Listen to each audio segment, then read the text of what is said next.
Acidic acid is a weak acid that does not dissociate completely, but it exists in equilibrium with its conjugate base, the acetate ion, shown here.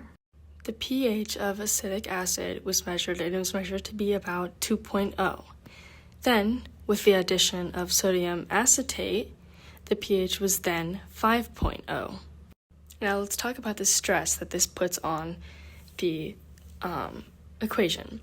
So the addition of this adds more of the base to this equation, which puts an up arrow here, adding stress to this part of the equation. So we know that this means that this is going to equal a shift left, which will increase the amount of reactants in this situation. And we know this because there is an increase in the base and the number of H's, which then increase the pH from 2.0 to 5.0. Now moving on to part B, the chromate ion 2Cr042 negative and the dichromate ion Cr2O72 negative exist in equilibrium in an aqueous solution that is dependent on the pH of the solution. One of the ions is yellow, 2Cr04, and the other ion is orange, Cr2O7. So these ions exist in equilibrium in a way that is dependent on the pH of the solution. And we know the colors that these two represent because of this experiment. So for this experiment, we took 1 molar of this concentration of the chromate and dichromate ion, and it was orange. Adding HCl, or an acid, kept it orange. Adding NaOH turned the concentration yellow. And this is because adding HCl to the equilibrium would add a stress here, which means that the equation would have to shift this way in order to balance that, which would create an excess of orange ions in that equation. Now when you add NaOH to the equation, it turns yellow. And this is because this would increase the amount of H2O that is in this equation, adding a stress here, and therefore shifting the equation to the left, increasing the amount of reactants on this side, and therefore increasing the number of yellow ions, turning the solution yellow. Cobalt chloride dissolves in water to form a hydrated cobalt chloride ion. This, when mixed together in lab, turned pink.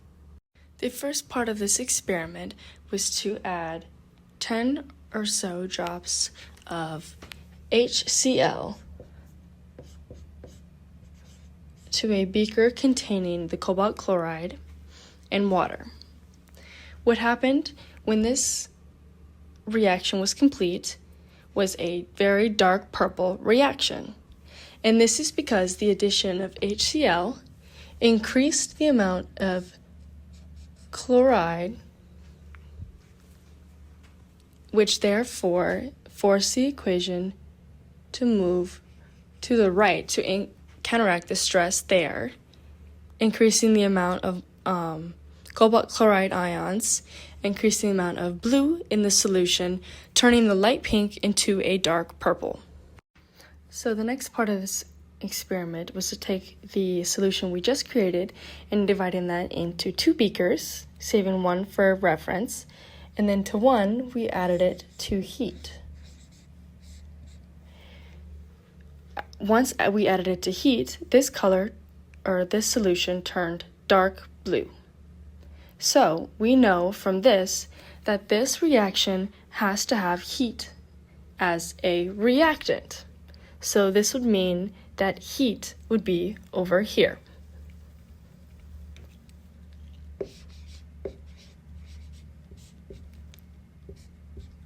On this side of the equation. because heat was increased, and then we saw a shift to the right because we ended up with more products, explaining the darker blue color.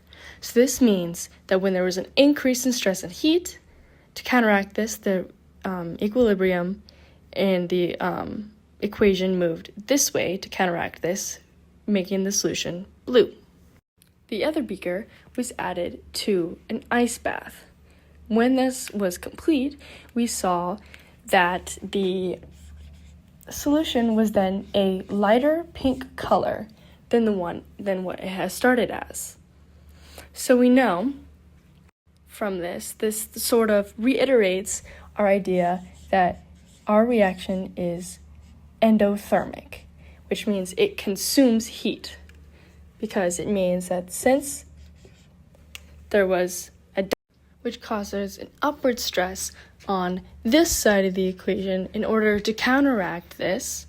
And since there's an upward stress here, that means that the equation will move to the left towards the reactions to counteract the upward stress on the equation, which means this explains why we saw more of a lighter pink color in the solution, because we have more of these ions inside of this equation.